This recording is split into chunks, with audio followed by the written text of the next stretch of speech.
Vi står i Viby Bowling Center, og DM Trio er netop slut. Tillykke med guldet. Gik det som det skulle her i dag? Altså, vi står jo lidt og skal forsvare for sidste år, så ja, altså det må jeg sige, det gjorde. Det gik forrygende. Vi havde jo chancen for at interviewe et par stykker i morges, og der var flere, der nævnte, ja, nu skal vi spille de her 4 serier, så er der noget kvartfinale og alt muligt andet. Og så når vi er færdige, så bliver det ligesom det plejer. Det blev sådan. Er det fordi, I er simpelthen så skarpe, når det virkelig skal være?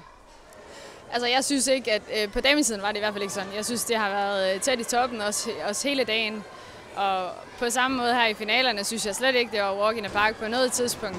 Damerne generelt ligger virkelig tæt, og jeg synes, det er super, super fedt at have en finale som i dag, som også altså, får mit hjerte op at banke, og som får mig til at lave nogle fejl, jeg normalvis ikke står og laver. Så meget positivt på damesiden. Jeg ved, at drengene har haft det lidt lettere. Snakket lidt med Michael i hvert fald. Men hos damerne er der god konkurrence. Det lyder godt. 2013 blev måske ikke lige Mike Inges år, som man forventede. En hæderlig finaleplads til VM, og det var det. Det var vel ikke tilstrækkeligt for dig, vel? Altså det synes jeg på ingen måde. Jeg havde holdt pause egentlig fra VM 2 år tidligere, ikke? Også hvor jeg vandt. Og blevet tandlæge i mellemtiden, og det har været rigtig hårdt. Altså det er hårdt, når man tager en pause og så kommer igen for fuld hammer, og det er svært, når konkurrencen er hård i toppen. Der er det klart det mentale, som skiller sig ud, og det har jeg ikke haft mulighed for at træne så meget på. Og derudover stod jeg jo så lige på en lidt dum ferie 3 uger inden VM, hvor jeg vælger at brække en torntab i min ryg, så jeg spiller egentlig hele VM med stiv ryg og kiropraktorer og fyser på. Så et eller andet sted, sådan taget de ting i betragtning, dumme mig, så har jeg faktisk klaret det over forventning. Så altså, set i bagspejlet på grundlag af de her ting her, så har jeg spillet okay. Og kigger jeg fremad, så er jeg kommet så hurtigt igen, som jeg har tiltænkt, at jeg skulle.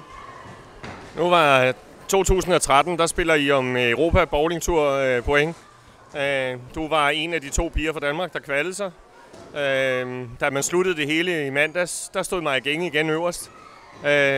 Det var vel en helt okay oplevelse? Altså det var for fedt. Jeg er sådan lidt kendt for at være ved toer rigtig mange gange toer. Så det var også en meget stor forløsning for mig. Jeg har haft meget tid til at arbejde, også på det mentale, men altså også mere eller mindre finpudsning af teknik nu, er jeg kommet til. Og det er, altså, jeg tror, det er det, der har gjort hele udslaget. Jeg er begyndt at være meget mere præcis. Jeg kan mærke meget store forandringer på banerne, og jeg kan lave meget små korrektioner. Og så har jeg så lige pludselig fået mit hoved med mig oven i købet. Det er rigtig fedt, og jeg synes også, altså min første finalekandidat, Jenny, der, hun var nervøs, så hun starter med en masse split, så for mig var det bare om at køre den hjem der. Hvorimod Birgit Pøbler, der som ligger etter inden finalen, der hun spiller suverænt, og hun er rigtig dygtig. Vi er sponsoreret af samme kuglefirma Brunsvik. Så vi står egentlig og gør lidt af de samme ting og venter på, hvem det er, der laver de største fejl. Hun sætter 3 split, og det er til mit held. Jeg spiller godt, og jeg spiller safe, og jeg får på de rigtige breaks. Så for mig var det super positivt. Efter bare sådan en servicemeddelelse, efter din sejr vi havde jo en sjov træner inden sidste år, der hed Mika Koivuniemi. Der skrev han til mig, jeg vidste, at hun var klart Europas bedste. Det var hans anerkendelse af, at han ved godt, hvem der kan noget og hvem der ikke kan. Til Europamesterskaberne i Berlin skal du til at bevise det her. Er du klar til det? Altså, jeg er så klar, som jeg kan, og jeg synes, lige pt. Har jeg al den konkurrence her i Danmark. Der er, altså vores landshold, må jeg sige, har steppet nogle trin op.